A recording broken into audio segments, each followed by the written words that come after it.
So, Alex, I've been thinking about this coming year and some of the things that we can look forward to, and I wanted to put in my 2 cents about a trend that I think you're going to see more of. This is Nathan's prediction for gaming in 2025. That's right. I'm going to say that the trend for next year, or at least a type of game that is going to be popular, because it's already started, is top-down sandboxes.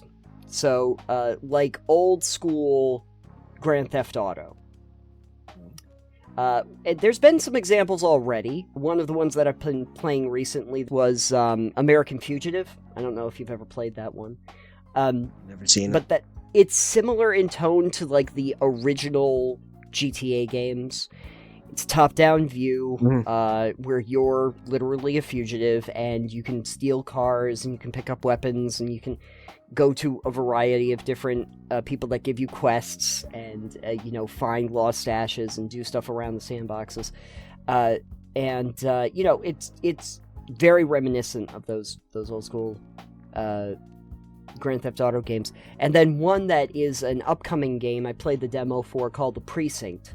I think I might have mentioned at some point, where you're actually playing a new rookie police officer that's learning how to go on the beat and how you actually engage with people on the street that you think are doing something wrong, and there's a whole storyline around that. So kind of taking it from two different aspects of the law in those examples.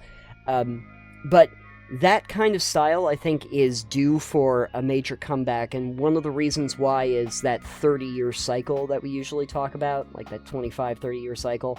And when you think about it, GTA, the original GTA, those were like in the 90s, right? GTA 1 and 2. And so where are we at now? We're, about 30 years past it. We are getting also, again, the Soul Reaver remasters, too. Exactly. So it's the kind of a 25-year cycle on that one, where it's, we're coming back to some of that stuff. I don't know if I see a top-down sandbox game coming back in the way that you're expecting it, though.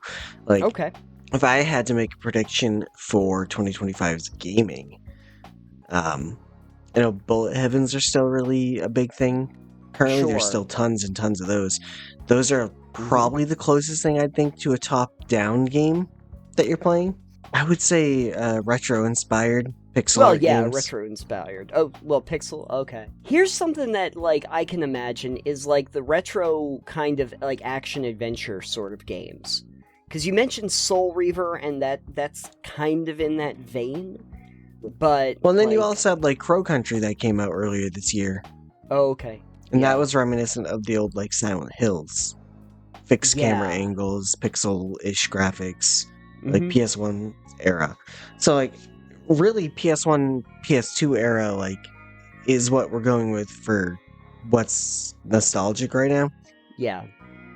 So anything that's kind of pixel graphics or, old PS1 or maybe early PS2 graphics, I think are on the board for being popular this year. Yeah. There's something that is from that era, and I haven't really seen much of a resurgence of it, which is, the platformer. The old, original, 3D platformers.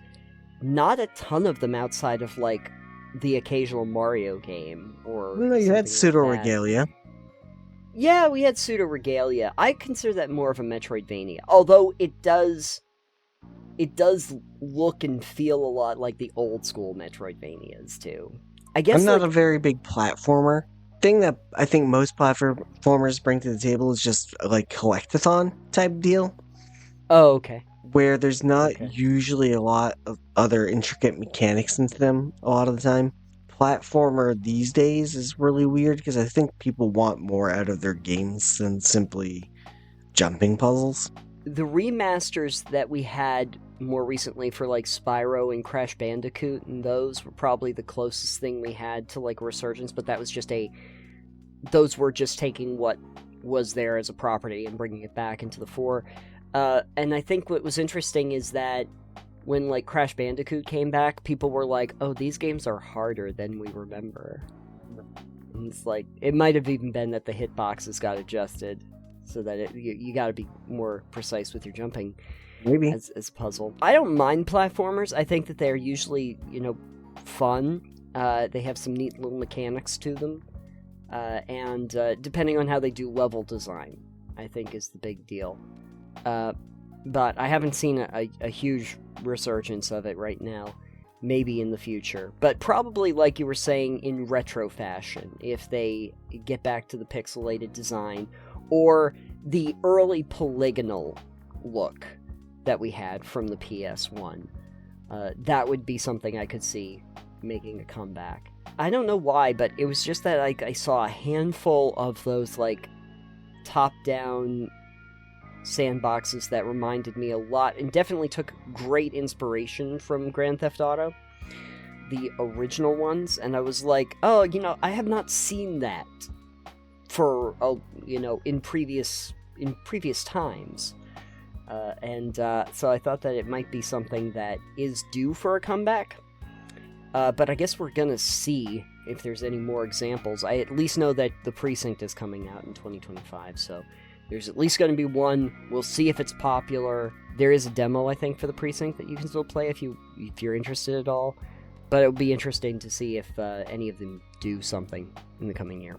Let us know your predictions for 2025 down below in the comments. You should totally do that.